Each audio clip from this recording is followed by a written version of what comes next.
거는 그 중송이 아닐 경우도 있다. 이제 개송에는 새로운 말씀들이 오히려 더 넓고 광대하게 말하거나 아니면 또 다른 부분을 말하거나 하는 경우도 있는데 보현행어품은 중송이라서 이 10가지 행원을 말하고 나서 다시 거듭해서 10가지 행원을 이렇게 개송으로서 줄여서 아니 압축해서 개송은 좀 압축하는 그런 느낌도 있잖아요.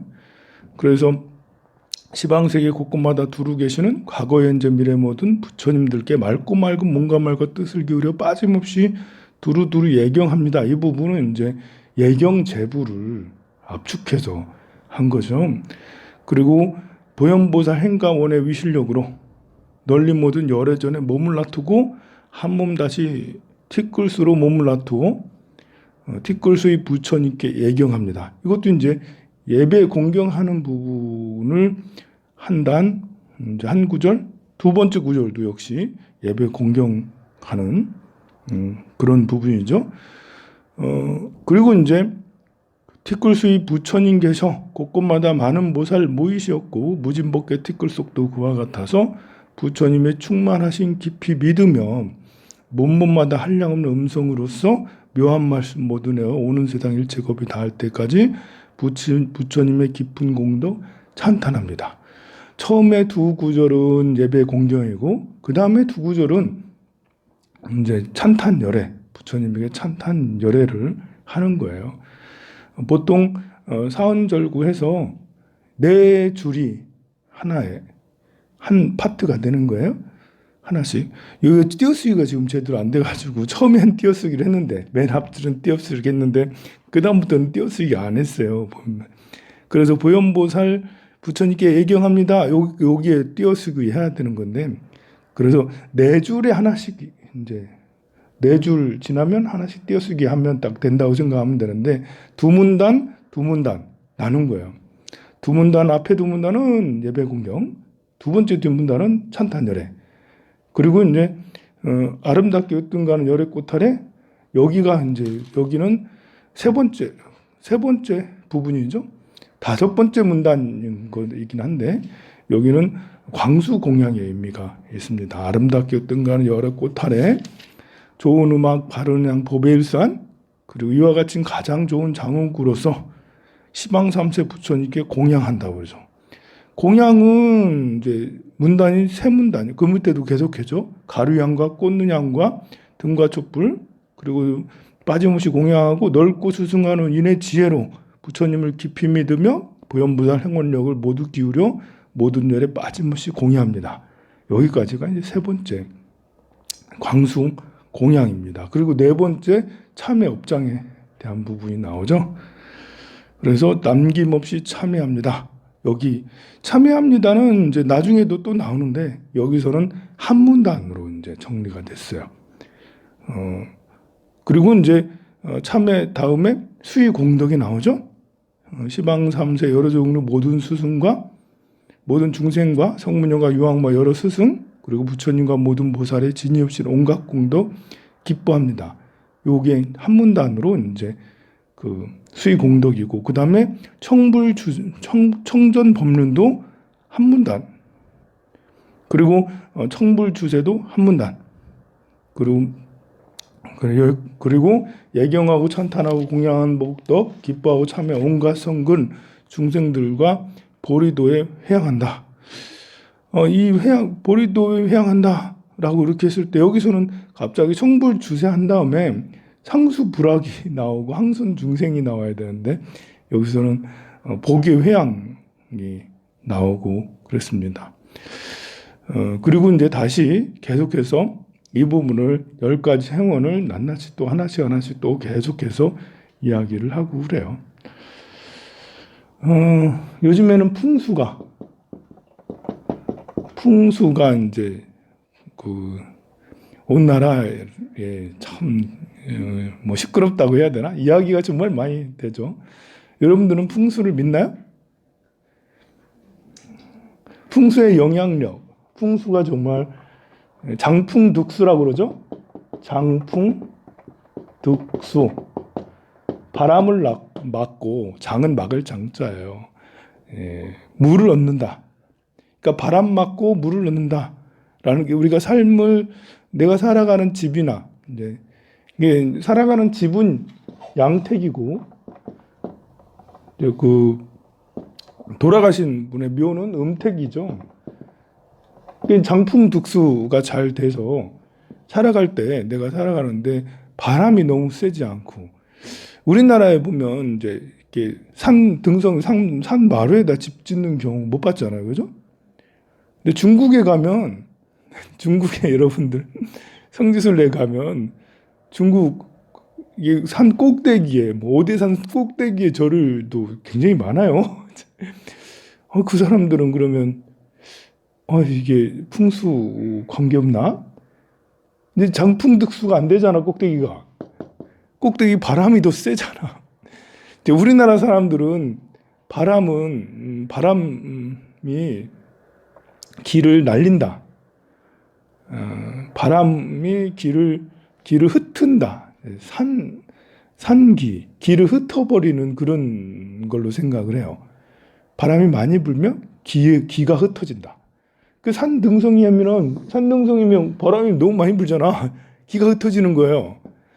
그리고 물이 있어야지 생명력이 살아간다.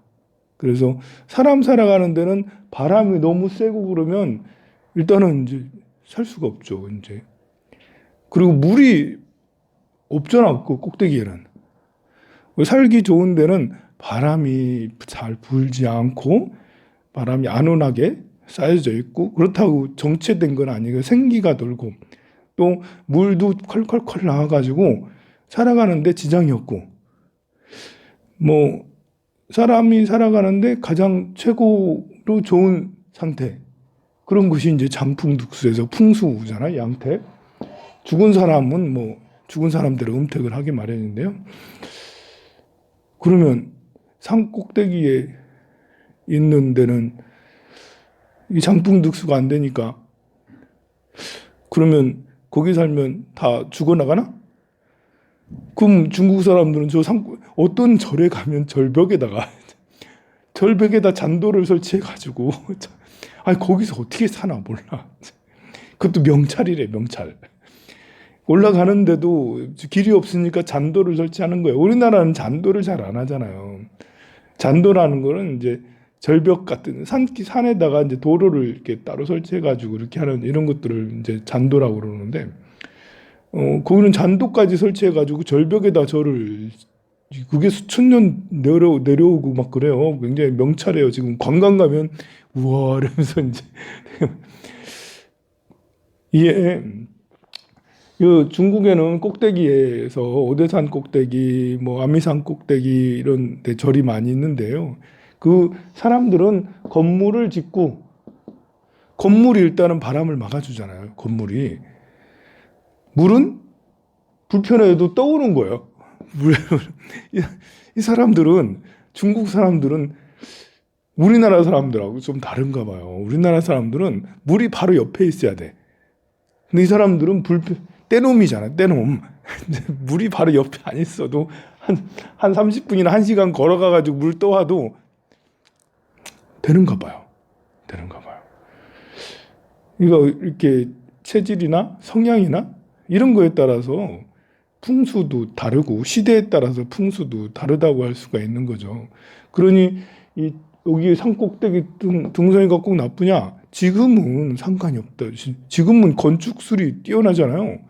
그래서 시멘트로 철강으로 딱 산꼭대기에다 짓고 요 밑에 여기 한 3km 떨어진 데서 물을 끌어오잖아. 지금은. 그러면 여기 산꼭대기 살면 죽나? 안 그래요. 살기가 넘치나?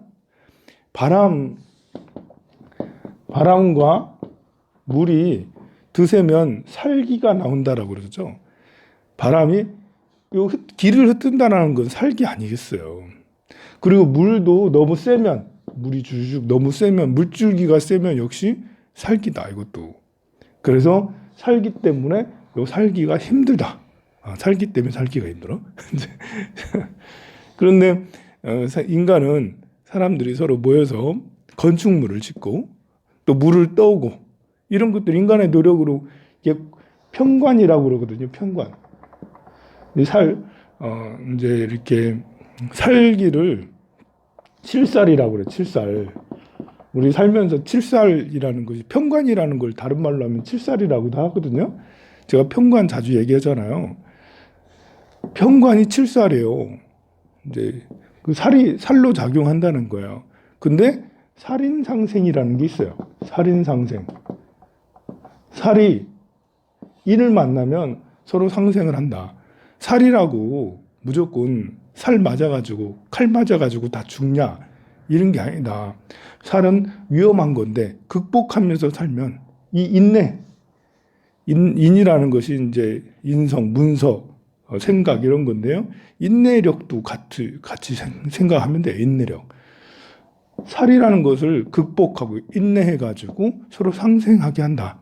그러니까 꼭대기에 사는 것은 이제 옛날 올해 그 절벽에 살고 꼭대기에 살고 수행자가 이건 인성이잖아. 인성. 그걸 극복하면서 살아가는 거잖아.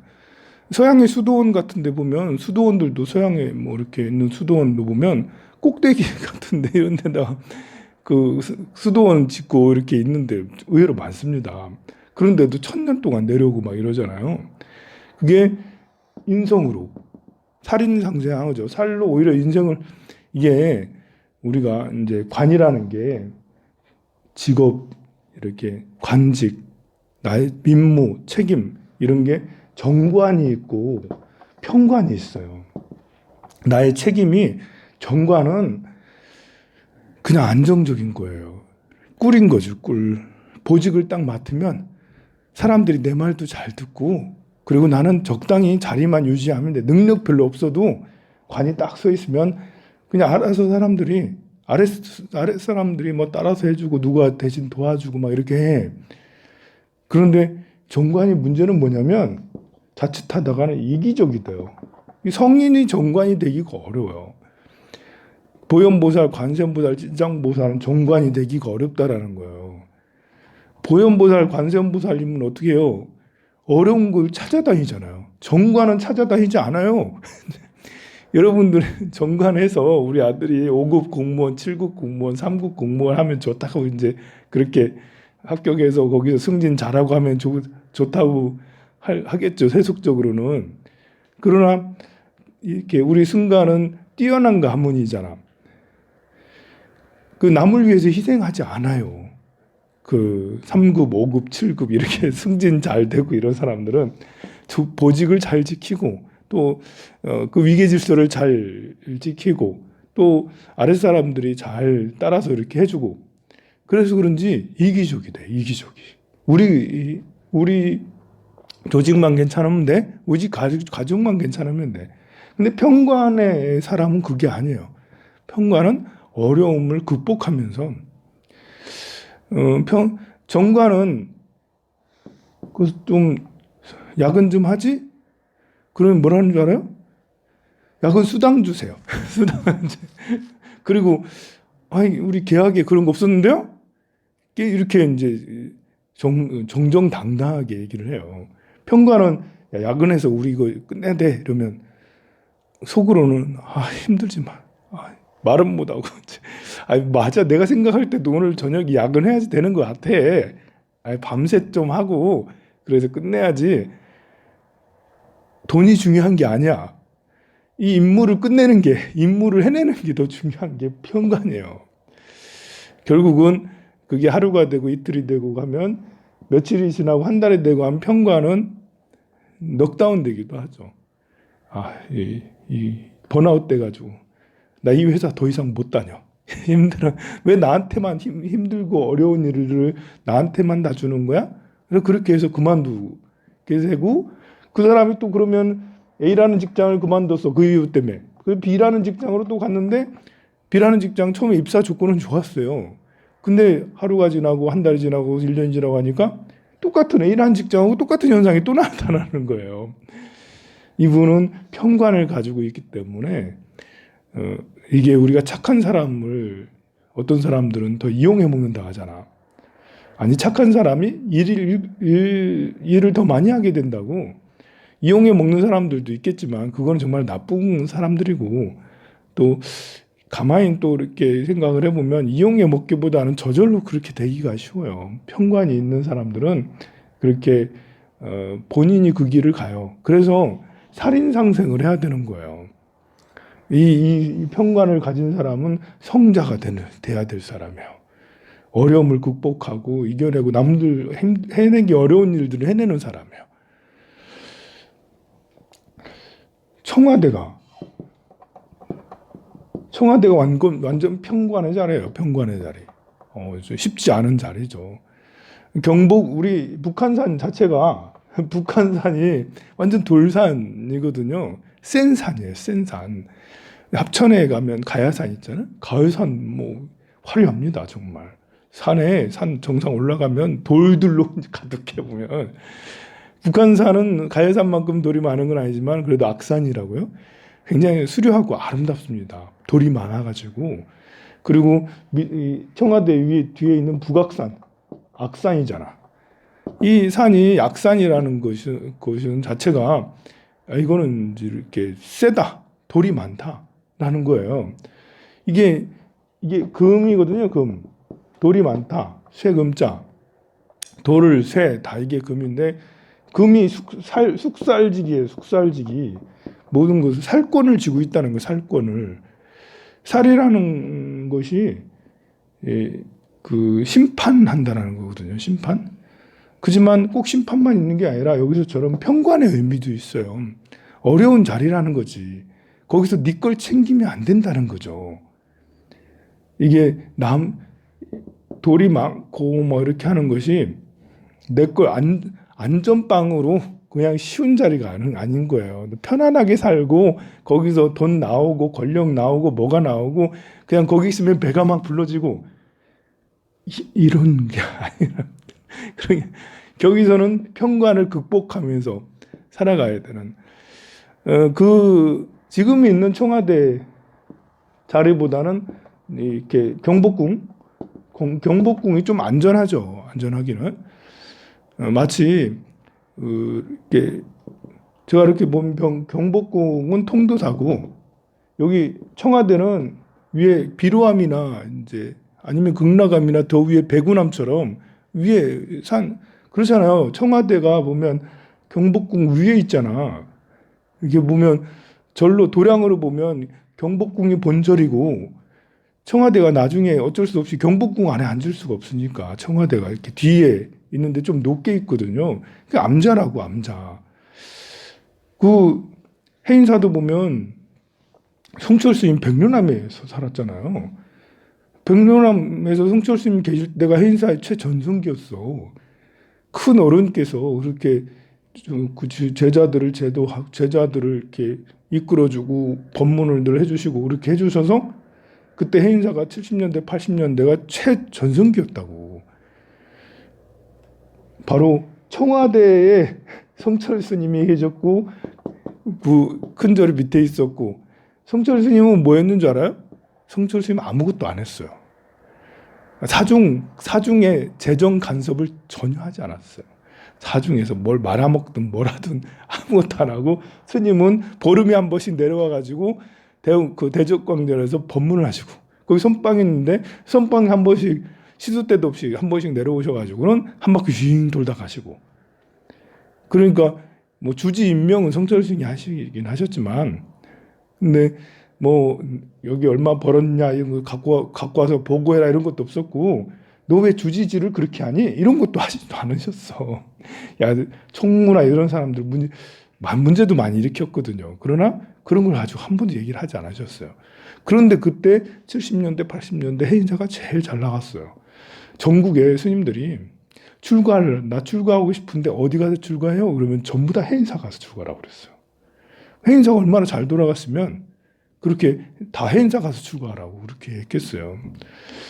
그래서 가만 보면 어르신들은 그냥 청와대에 계시면서 자리만 잘 지켜도 그냥 아무것도 안 하고 한 번씩 내려와 가지고 광화문 내려오고 한 번씩 울산 내려오고 황룡사도 한 번 오시면 좋고 이렇게 한 번씩 제주도 한 번씩 가시고 왔다 갔다 이렇게 하고 인명권만 잘 행사하면 아무 문제가 없어요. 아무 문제. 그런데 이 청와대에 앉아서 뭘 하려고 하면 이게 이제 암자 위치잖아. 위치가 물론 경복궁 위치라고 해도 경복궁 위치라고 해도 뭐 이게 좀 북한산 자체가 평관 살기가 좀 있잖아요. 북한산 제일 큰 뒤에 산이 북한산이고 북악산이잖아. 요 앞에 북악산 밑에 여기 청와대가 있고 경복궁 있잖아요. 경복궁. 요 앞에 안산이 남산이고 여기에 이제 한강이 흐르고 요 밑에 관악산이잖아요. 여기 경복궁 넘어서 한강 넘어서 관악산이 조산이라고 해서 제일 멀리 보이는 산이에요. 근데 이 관악산도 악산이잖아. 악산과 악산 사이에 있어요. 자체가 이렇게 그릇이 큰 거예요. 보면 북한산도 우리나라 10대 명산 안에 들 거예요. 설악산, 지리산 뭐 못지않게 가야산 못지않게 굉장히 기도 세고 화려하고 훌륭합니다. 물론 관악산은 거기에 비해서 뭐 이렇게 10대 명산까지는 들진 않지만 그래도 관악산도 굉장히 험하고 산도 작지가 않아요. 그래서 요 북악산 밑에 경복궁 요는 이제 아무나 들어가기가 어려운 거죠. 이제 평범한 사람이 들어가서 거기에서 대한민국을 운영하기가 쉽지가 않죠. 무학대사가 여기를 잡았는지 어쨌는지 뭐 정도전이 여기를 터를 잡았는지 어쨌는지 모르겠지만 이게 이 범인이 들어가서 이렇게 하는 게 아니죠. 여기는 이 남산도 있고 안산이 이제 탄탄하면 공부를 해야 되거든요.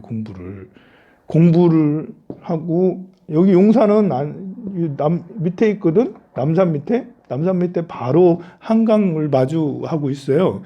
그래서 풍수적으로 보면 용산의 밑에는 안산이 없어서 안산이라고 해서 바로 눈앞에 있는 산이 요 100m, 한 500m, 1000m 있는 뭐 앞에 있는 산 말하는 거거든요. 거기가 잘 돼 있으면 그러면 사람이 그 앞에 그게 이제 책상이에요.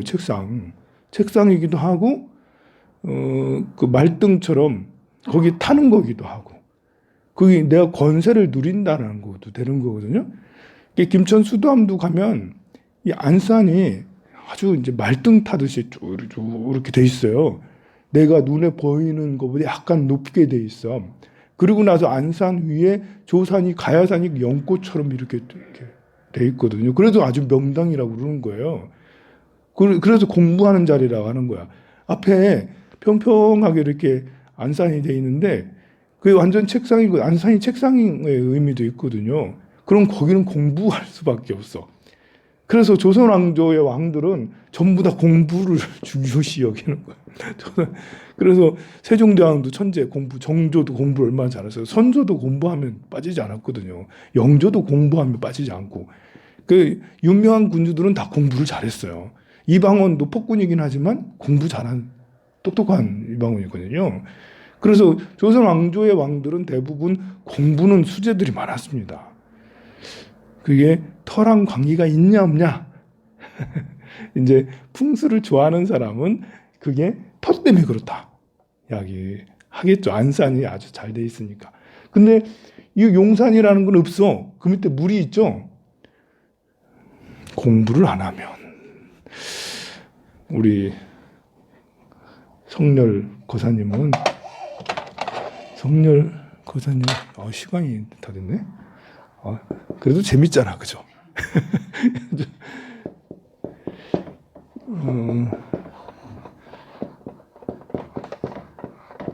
경자생, 무자, 월, 경진 일이거든요.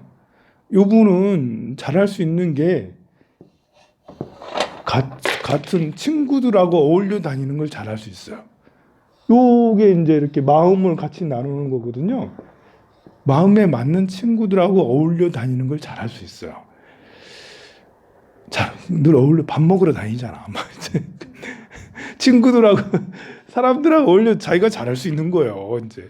근데 요 분이 꼭 해야 될 거는 요게 마음이라고 했잖아요. 마음에 맞는 친구들하고 다니는 게 나쁘지 않은데 요 사람들하고 공부를 같이 해야 되는 거예요. 요 사람은 기획자여야 되는 거거든요. 기획자, 전략가, 기획자. 이게 공부를 뜻하는 거예요. 그 마음, 문서를 뜻하는 거니까 요 분이 이제 많은 지식을 습득하고 이렇게 학교 다닐 때는 천재 소리를 들었겠죠. 이제 상관폐인이니까 상관격이 상관폐인이라고 해서 공부를 하면 굉장히 잘하는 형이에요. 그런데 토론하는 거 보니까 공부를 안 했어, 그동안. 검찰 노릇은 잘하는지 모르겠는데 토론 때 보면 나도 알고 있는 걸 모르는 게 많더라고. 그런 거 보면 이거를 놀러 같이 마음에 맞는 사람하고 술 마시러 다니는 걸로 썼지 기획이나 전략이나 공부를 쓰지 않았던 거예요. 그럼 지금이라도 공부를 많이 해서 이렇게 하면 좋을 텐데 아니 용산으로 가면 공부터가 아니고 여기 앞에 물이잖아. 물은 흐르는 거잖아요. 물 이게 주가 되면 안 되는데 물 숫자가 술 숫자로 바뀌면 안 되는데 그래서 용산이 꼭 그렇게 꼭이 누가 용산이 좋다라고 그렇게 했는지 모르겠지만 이게 그 국왕이 들어서거나 청와대가 들어서거나 이렇게 지휘자가 들어설 자리는 아니거든요. 게다가 용자는 이게 목의 기운이잖아요. 용이 목의 기운이거든요. 그리고 뭐 봉황이라도 용이라는 거 승천을 하잖아. 날아가잖아요. 새도 이제 바람의 기운이기 때문에 목의 기운이에요. 근데 용산 뒤에 이게 남산에 뭐가 있어요? 남산 꼭대기에 뭐 있죠? 남산 타워 있잖아. 새꼬챙이가 있거든. 새꼬챙이 엄청 크잖아. 그냥 그 꼬챙이도 아니야. 새꼬챙이가 엄청 피레침 어마무시하게 달려있어요. 그러면 이 용의 승천을 막 확 용을 꽂아버리는 거예요. 이게. 그래서 여기 풍수하는 사람이 여기를 권했다라는 거는 야 이거 무식한 풍수. 예, 풍수하는 사람이나 명리하는 사람이나 지역하는 사람이 사자가 많아요. 뭘 알지도 못하면서 이제 학문적으로 전혀 바탕이 없이 어디서 주워 들으신 것만 이렇게 자기 직감이나 주워 들으신 것만 가지고 주장하시는 분이 많은데 요거는 좀 그렇거든요. 이게 그래서 또 이 청와대가 이제 아까 말한 대로 살권이 이제 흐르는 데다 이제 야 이거는 마음이 그러니까 공익적이고 남을 위해서 살고 정말 국가를 위해서 살면 살권이 오히려 살인 상생이 돼서 나도 좋고 국가도 좋아요. 근데 이익을 취하게 되면 이건 반드시 심판받게 되고 그렇게 되기가 쉬워요. 그래서 그런지 청와대가 지금 들어간 사람들 중에 온전한 사람이 잘 없잖아요. 거기서 살았던 사람 중에 온전한 사람이 잘 없어. 그래서 옛날부터 소문이 무성했어요. 이 소문을 좋아하시는 이제 건의보살님께서는 아무래도 우리는 청와대 절대 들어가면 안 돼. 라고 그렇게 생각하는 것 같아요. 그러니까 안 들어가도 돼. 괜찮아요. 저도 그것까지는 뭐라고 안 하겠어요. 청와대 뭐 그냥 우리도 청와대 구경 가고 그렇게 해도 나쁘지 않은데요.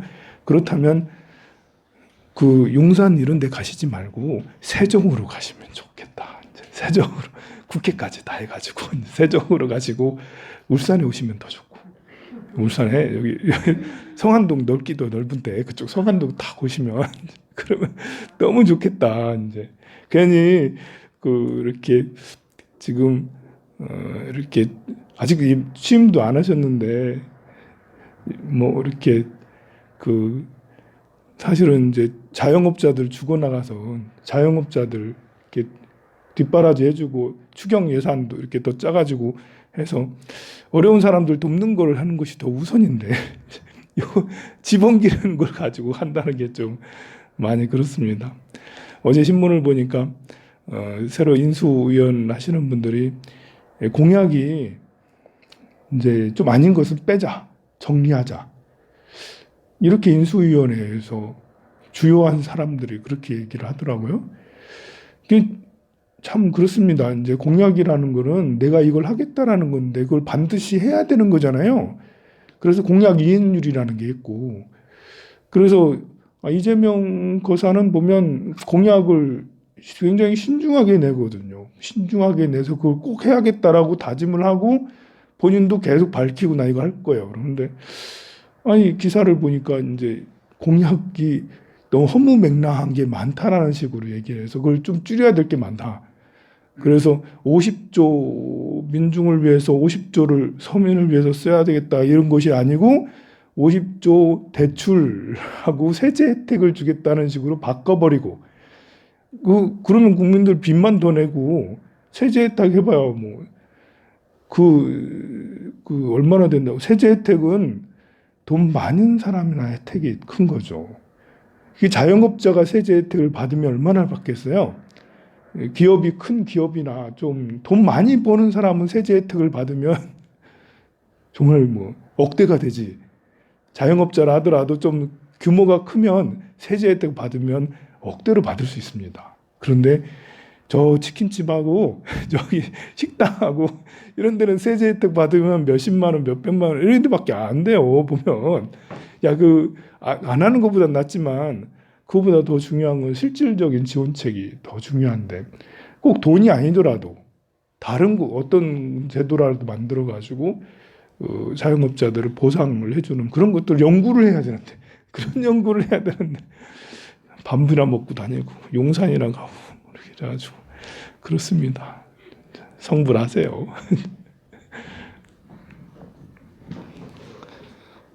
나 이러다 감옥 가는 거 아니야?